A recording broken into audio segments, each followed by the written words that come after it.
Hello everyone, magandang oras sa ating lahat. Welcome to my videos. Maraming salamat sa panonood at lalo na sa mga nag-subscribe. Thank you guys, at kung bago ka pa lang dito sa aking videos, huwag kalimutan mag-like, comment, share and subscribe para updated ka sa aking mga bagong upload na mga videos na mayroong mga gandang kasaysayan at halaga tungkol sa ating mga barya. Guys, ito yung coins ng Russia, tinatawag na 10 rubles. 10 rubles ng Russian. Mayroong taon na 2012. Bago tayo magpunta guys doon sa ating selling online na inasahan, tapusin mo natin ang kanyang features dahil napaka-importante rin na malaman natin ang tungkol dito sa bariyang ito guys ng Russia. Ito yung features niya guys. Ang issue ay Russia. Period Russian Federation 1991. 1991 ang kanyang date. May type siya na standard circulation coin. Year 2009 hanggang 2015. Ang value, rubles. Sa Pilipinas guys ay nagkakalaga ito ng 6 pesos and 66 centavos. Currency naman ay rubles. 1998 ang kanyang date. Composition, brass plated steel. May timbang na 5.63 grams. Ang kanyang diameter ay 22 mm. Thickness naman ay 2.20 mm. Meron siyang shape na round at kanyang technique mild. Orientation, middle alignment. Number A number 8553. Reference number Y number 998. And shoe number 1077. Ito yung covers natin guys. In the center, the emblem of the Bank of Russia. Double-headed eagle with the open wings. Underneath which is the circular legend. Banks of Russia. To the right, under the talon, on the eagle is the mint mark. At the top of the circle is the denomination, 10 rubles. At the bottom are two horizontal lines separated by a dot. Under them is the year of issue. Meron siyang script na Cyrillic at ang kanyang lettering ay Russian words 2012. At ang kanyang translation ay 10 rubles Mond, Bank of Russia.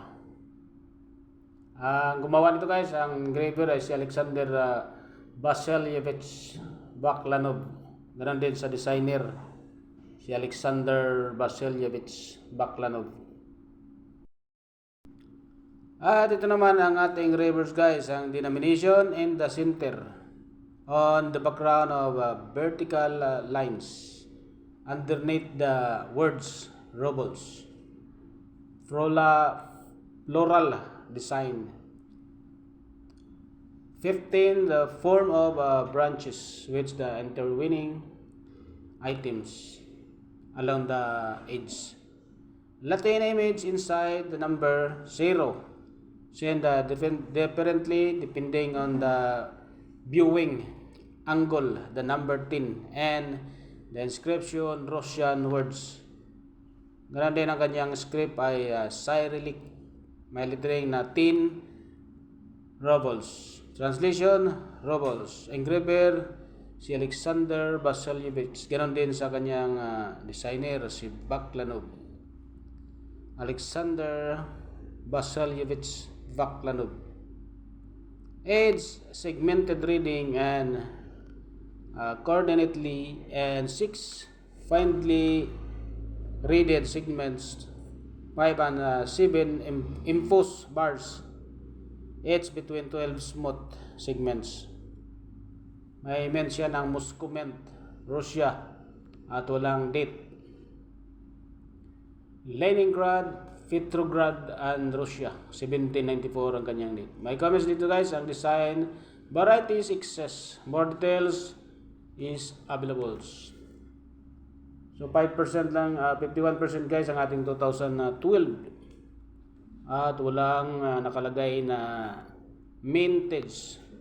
Meron siyang price na very fine 13 pesos, extra fine 15 pesos. About uncirculated 15 pesos. Uncirculated 33 pesos. So, yan guys ang ating nakuha doon sa ating source of information sa innomista.com. At dito naman tayo guys sa ating selling online sa eBay ay nakadisplay ng 12.93 US dollar. So sa atin guys ay umabot ng 762 pesos and 87 centavos. So yan guys, mga nakuha nating informasyon guys tungkol dito sa ating 10 rubles ng Russia. Maraming salamat sa panonood at God bless sa ating lahat.